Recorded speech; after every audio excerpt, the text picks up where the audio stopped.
Why do I keep saying you must read this book all the time? ప్రతిసారి అన్ని పరిస్థితుల్లోని వాక్యాలు ఈ పుస్తకాన్ని మీరు చదవాలని ఎందుకు చెప్తున్నాను నేను ప్రతిసారి? Because the only book in the world that teaches us God's thoughts is this book.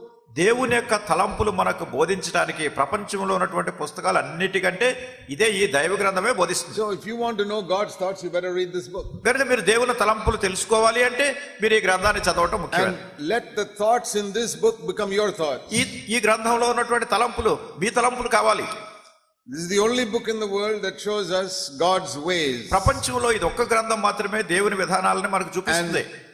If you want to change your ways to God's ways, you must read this book. మీ మార్గంలో నుంచి దేవుని మార్గంలోనికి రావాలి అంటే ఈ గ్రంథం మీరు చదవాలి. So how to know what is the right way to worship? ఆరాధించడానికి సరైన విధానం ఏమిటో తెలుసుకోవడం ఎట్లా? We must read this book. ఈ గ్రంథాన్ని మనం చదవాలి. So I will show you 2 or 3 places. కనుక 2-3 స్థలాల్లో మీకు చూపిస్తాను నేను. The first man about whom we read worship God is Job. దేవుణ్ణి ఆరాధించినటువంటి మొట్టమొదటి మానవుడు మనం వాక్యంలో చదివేది యోబు. Now even though Job comes in the middle of your Bible, it is the first book written in the Bible. యోబు గ్రంథము యోబు గ్రంథం మన బైబిల్ గ్రంథంలో ఇంచుమించు మధ్యలో ఉన్నప్పటికీ రాయబడినటువంటి గ్రంథాల్లో మొట్టమొదటి గ్రంథం యోబు గ్రంథం.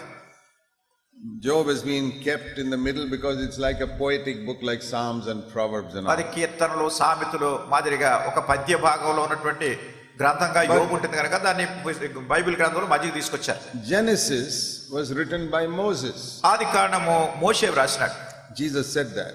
యేసుక్రీస్తు ప్రభువు చెప్పారు. Those are called the 5 books of Moses. మోషే రాసినటువంటి 5 పుస్తకాలు 5 గ్రంథాలు ముందు ఉన్నాయి. But Job lived 500 years before Moses. అయితే యోబు మోషే కంటే 500 సంవత్సరాల ముందే ఆయన జీవించినాడు. So that is the first book of the Bible before Genesis. బైబిల్లో ఉన్నటువంటి మొదటి పుస్తకం అది. He lived before Abraham. Abraham కంటే ముందుగా ఆయన జీవించినాడు. So he is the first person about whom we read he worshiped God. దేవుణ్ణి ఆరాధించినటువంటి మొట్టమొదటి వ్యక్తిగా యోబుని గురించి మనం చదువుతాం. The word worship comes for the first time there. ఈ ఆరాధన అనేటటువంటిది మొట్టమొదటిసారిగా అక్కడ వచ్చింది. There were people like Noah and all who built altars. Noah మొదలైనటువంటి వ్యక్తులు కొంతమంది బలిపీఠాలు కట్టిన వాళ్ళు ఉన్నారు. But the word worship comes in the book of Job. అయితే ఆరాధన అనేటటువంటి మాట యోబు గ్రంథంలో వచ్చింది. And it's very interesting to see where it comes. మరి ఎక్కడొచ్చింది చూడటం చాలా శ్రద్ధ కలిగించే సంగతి. This is the first time in the Bible. బైబిల్లో మొట్టమొదటిసారి ఉపయోగించబడిన మాట.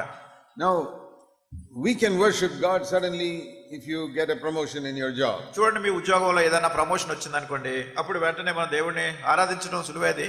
Or you get a big inheritance from some uncle who died, you can be ఎవరో చనిపోయినటువంటి మీ అంకుల్ ఎవరో ఉంటే ఆయన ఆస్తిపాస్తులన్నీ మీకు వచ్చినాయి అనుకోండి, అప్పుడు కూడా చాలా సంతోషంగా దేవుడిని ఆరాధిస్తారు మీరు. Or you were happy you were able to marry the person you wanted to marry, then you can worship God. మీరు పెళ్లి చేసుకోవాలనుకున్న వ్యక్తినే మీరు పెళ్లి చేసుకున్నారనుకోండి, అప్పుడు కూడా చాలా సంతోషంగా ప్రభువుని ఆరాధిస్తారు. But Job worshipped God when he lost his 10 children in one day. అయితే యోబు తన 10 మంది పిల్లలు ఒక్క రోజున చనిపోయినప్పుడు దేవుడిని ఆరాధించినాడు. And not only his children, he lost all his business and all his property also the same day. తన పిల్లలే కాదు, తన ఆస్తిపాస్తులు, తన వ్యాపారం, తనకు వచ్చే రాబడి అన్ని కూడా ఒక దినాన్ని పోయినాయి. And that is the first place in the Bible where worship comes. బైబిల్లో మొట్టమొదటిసారిగా ఆరాధన అనేటటువంటిది ఆ మాట వస్తుంది అక్కడ. So we learned something. కానీ ఇక్కడ ఏదో నేర్చుకుంటున్నాం మనం from Job యోబు గ్రంథం నుంచి about worship. ఆరాధన గురించి. If you can say what he says, then you have learned how to worship. ఆయన ఏమైతే చెప్పాడో అది మీరు చెప్పగలిగితే అప్పుడు ఆరాధన ఏమిటో మీరు నేర్చుకున్నట్టే. Of course we thank God for many things. అయితే అనేకమైన వాటి గురించి దేవునికి వందనాలు చెల్లిస్తున్నాను. Thank you Lord for forgiving my sin.